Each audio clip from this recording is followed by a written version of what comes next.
तो आप किसी अफवाह को खबर बना के चलाइए, आपकी मर्जी। यही तो आपका हम कह रहे हैं कि अफवाह पर मत जाइए। अरे भैया माधव आनंद जी उस समय भी आपके सामने थे, उस समय कभी इन्होंने कोई पुष्टि की? जिस तरह से षड्यंत्र मेरे खिलाफ किया गया, अधिकारी के रूप में राष्ट्रीय अध्यक्ष का हो गया था, आप सब लोगों को मालूम है। उसके अतिरिक्त जितेंद्र नाथ जी उपाध्यक्ष संगठन का काम, विशेष रूप से उपाध्यक्ष, राष्ट्रीय उपाध्यक्ष के रूप में इनका मनोनयन हुआ है। श्री माधव आनंद जी पार्टी के प्रधान महासचिव, राष्ट्रीय प्रधान महासचिव बनाए गए हैं माधव आनंद जी। श्री फजल इमाम मल्लिक साहब राष्ट्रीय महासचिव सह प्रवक्ता, राष्ट्रीय प्रवक्ता की जवाबदेही इनको दी गई है। बिहार इकाई में प्रदेश अध्यक्ष का तो हमने बता दिया, रमेश सिंह कुशवाहा जी। उसके अतिरिक्त श्री मदन चौधरी जी उपाध्यक्ष संगठन का काम, विशेष रूप से तो मदन चौधरी जी नंबर 1 उपाध्यक्ष के रूप में संगठन का काम देखने के लिए इनका मनोनयन हुआ है। उसके अतिरिक्त सुभाष चंद्रवंशी जी जो जनरल सेक्रेटरी के रूप में इनका मनोनयन हुआ है, सुभाष चंद्रवंशी जी। और उसके अतिरिक्त श्री ब्रजेंद्र कुमार पप्पू जी महासचिव प्रदेश में सह प्रवक्ता, महासचिव के साथ साथ प्रवक्ता का काम देखेंगे। श्री राहुल कुमार यह भी महासचिव सह प्रवक्ता, राम पुकार सिन्हा यह भी महासचिव सह प्रवक्ता। तो प्रदेश पदाधिकारी जो मुख्य इकाई है पार्टी की, उसमें इतने 6 लोगों का मनोनयन हुआ है। उसके अतिरिक्त 2 प्रकोष्ठ का भी मनोनयन हुआ है, प्रदेश अध्यक्ष प्रकोष्ठ का, जिसमें श्री हिमांशु पटेल हैं प्रदेश अध्यक्ष युवा प्रकोष्ठ, यूथ इकाई के प्रदेश के अध्यक्ष के रूप में हिमांशु पटेल, और श्री अशोक राम जी प्रदेश अध्यक्ष अनुसूचित जाति प्रकोष्ठ, अशोक राम प्रदेश अध्यक्ष अनुसूचित जाति प्रकोष्ठ। तो इतना मनोनयन राष्ट्रीय और प्रदेश इकाई के पदाधिकारी के रूप में आज हुआ है, जिसकी सूचना आप सब लोगों को दी जा रही है। जो लोग भी मनोनीत हुए हैं सब लोगों का हम स्वागत करते हैं, इनको बधाई देते हैं कि पार्टी के काम को आप सभी लोगों की देखरेख में मजबूती से आगे बढ़ाना है। बिहार के लोगों की बड़ी अपेक्षा है हमारी पार्टी से, उनकी अपेक्षा पर सब लोग खरा उतरेंगे। बाकी संगठन के और विस्तार का काम अब इन लोगों के ऊपर है, जिनके ऊपर आज जवाबदेही दी जा रही है। बाकी साथियों से परामर्श करके और ये लोग आगे विस्तार का काम करेंगे। तो फिलहाल इतने लोगों के मनोनयन की सूचना आपको दी जा रही है। देखिए, अभी जो कल परसों जिस तरह से राज्य की सरकार और खास के मुख्यमंत्री जी पहले दावा करते थे कि बिहार में तनाव नहीं है, अब किस तरह से तनाव राज्य के 2 बड़े प्रमुख शहर में, सासाराम और बिहार शरीफ जो मुख्यमंत्री जी का गृह जिला है, अब किस रूप में तनाव वहाँ हुआ है। ऐसा नहीं कि कोई अचानक से कोई घटना हो गई जिसकी जानकारी प्रशासन को नहीं थी। रामनवमी के अवसर पे हर साल जुलूस लोग निकालते ही हैं, सबको मालूम था, प्रशासन के लोगों को मालूम था। उसके बावजूद कुछ छिटपुट घटना हुई, ऐसी घटना के बाद परिणति होती है तनाव के रूप में। प्रशासन के लोगों को अलर्ट होना चाहिए था।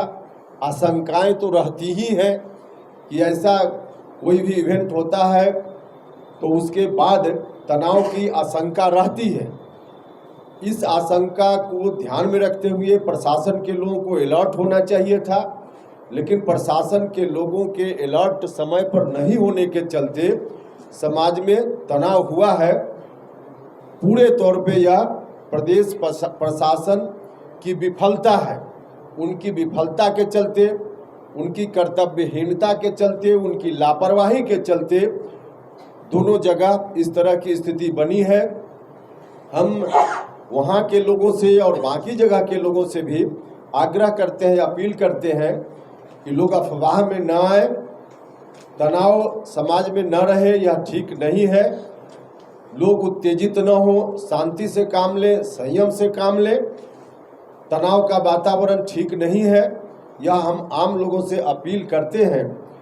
वहाँ कार्यक्रम एक जगह तो सासाराम में कार्यक्रम गृह मंत्री जी का भी होना था 2 अप्रैल को, आज ही जाने वाले थे। पता नहीं अभी मुझको अब खबर पक्की है कि नहीं पक्की है। आप ही लोगों के माध्यम से खबर हमने देखी है कि सासाराम का कार्यक्रम शायद उनका स्थगित हुआ है। वह इतना काम भी बिहार सरकार नहीं कर सकती है कि वहाँ कोई कार्यक्रम ठीक से हो पाए, सुरक्षा नहीं दे सकती है, और समाज में तनाव को रोकने का काम जो पहले से संभावित था, यह काम भी सरकार नहीं कर सकती है। तो ऐसी सरकार के होने न होने का कोई मतलब नहीं, बिल्कुल औचित्यहीन सरकार है। हर तरह से मुख्यमंत्री जी ने, इस सरकार ने अपनी साख खो दी है। अब ऐसी परिस्थिति में हम जितना दिन है मुख्यमंत्री जी उनसे आग्रह करना चाहते हैं कि जितना दिन है उतना दिन तो आप चलाइए जरा ठीक से। अब खुद ही इनकी रुचि नहीं है मुख्यमंत्री जी की प्रशासनिक कार्यों में, यह तो साफ साफ दिखता है। एक बार नहीं कई बार इनकी कोई रुचि नहीं है प्रशासनिक काम में। बोलते भी रहते हैं हमने बहुत किया बहुत किया, और कितना भी कोई कर ले तो आगे काम बंद थोड़े हो जाता है। अब बहुत कर किया यह कहने के पीछे उनके चेहरा का जो भाव होता है कि अब आगे हम कुछ नहीं कर पाएंगे। अब आगे नहीं कर पाएंगे, ठीक है, जनता समय पर अपना चुन लेगी, लेकिन अभी जब तक संवैधानिक दायित्व तो है आपके ऊपर, संवैधानिक कुर्सी पर आप बैठे हुए हैं, तब तक जनता को परेशानी से तो बचाइए। तो यह मुख्यमंत्री जी से आग्रह है, अपील है, और बिहार भर के लोगों से आग्रह है कि सब लोग मिलकर ऐसी स्थिति में शांति का माहौल बनाए रखें, संयम बनाए रखें। यही मुख्य रूप से आज बात करनी थी। बाकी आपका कोई सवाल होगा तो जवाब दें। उपेंद्र जी, नवादा भी बहुत सेंसिटिव जगह है, लेकिन वहाँ वो जा रहे हैं। नहीं देखिए, उस पर अब कहाँ कौन जा रहे हैं, हमारा यह कहना है कि सासाराम भी नहीं अगर जा रहे हैं तो सरकार सुरक्षा नहीं दे पा रही है, इसके चलते नहीं जा रहे। तो सरकार को सासाराम भी वो जाए, इस बात के लिए कोई भी किसी पार्टी का कोई व्यक्ति अगर कार्यक्रम चलाना चाहे, कोई पार्टी कार्यक्रम चलाना चाहे, तो वहाँ डेमोक्रेसी में सरकार की जवाबदेही बनती है कि उसके लिए शांति का माहौल बनाए। तो सासाराम में भी सरकार को माहौल बनाना चाहिए था, ताकि अमित शाह जी या कोई भी किसी पार्टी का कोई नेता जाना चाहे तो लोग जा सकते हो। तो सासाराम में नहीं जा पा रहे हैं तो सरकार की विफलता ही है। पूरे जिला में कहा जा रहा है धारा 144 नहीं का नोटिफिकेशन आया है कि पूरी तरह से मामला कंट्रोल में है, तो अभी उनका 1.5 घंटा पहले नोटिफिकेशन नहीं, कंट्रोल में आया है तो 144 क्यों लागू करके रखे भैया? 144 का मतलब है कि रोकना, कहीं जानबूझकर तो हमको यह नहीं मालूम कि जानबूझकर किया जा रहा है कि नहीं किया जा रहा है, हमको जानकारी इसकी नहीं है। का कहना है पूरे जिला में 144 लागू नहीं है, वहीं पे शाम 4 बजे से इंटरनेट सेवा बहाल की जाएगी, तमाम सुरक्षा व्यवस्था मुहैया कराएगी। अमित शाह डर गए, इस वजह से जो है कार्यक्रम को रद्द किया गया। अरे भैया, यही ऐसा भी होता है कहीं क्या? भारत का गृह मंत्री डर जाएगा? कि भारत के सम्मान का सवाल है, इस तरह की बात कोई बोल रहा है तो एक तरह से कहिए कि भारत के सम्मान का सवाल है। गृह मंत्री है ना, एक दल के नेता सिर्फ नहीं है, वो गृह मंत्री भी हैं। लेकिन यह काम स्थानीय स्तर पे स्थानीय सरकार को देखना पड़ता है। तो इस रूप में जेडीयू के लोगों को उस रूप में नहीं व्याख्या करनी चाहिए, अपने गिरबान में झांकना चाहिए कि क्यों ऐसी स्थिति हुई। यही मुख्यमंत्री जी तो लगातार पीठ थपथपाते रहते थे ना, जब भी इस तरह का पर्व त्योहार होता था तो सरकार में बैठे हुए लोग अपनी पीठ थपथपाते हैं तब जब शांतिपूर्ण तरीके से हो जाता है, पर्व त्योहार निकल जाता है। तो अगर पीठ थपथपाने का आप क्रेडिट लेते हैं पीठ थपथपा करके अच्छा होने पर, तो गड़बड़ हुआ तो किसके ऊपर जाएगा? आप ही के ऊपर जाएगा ना।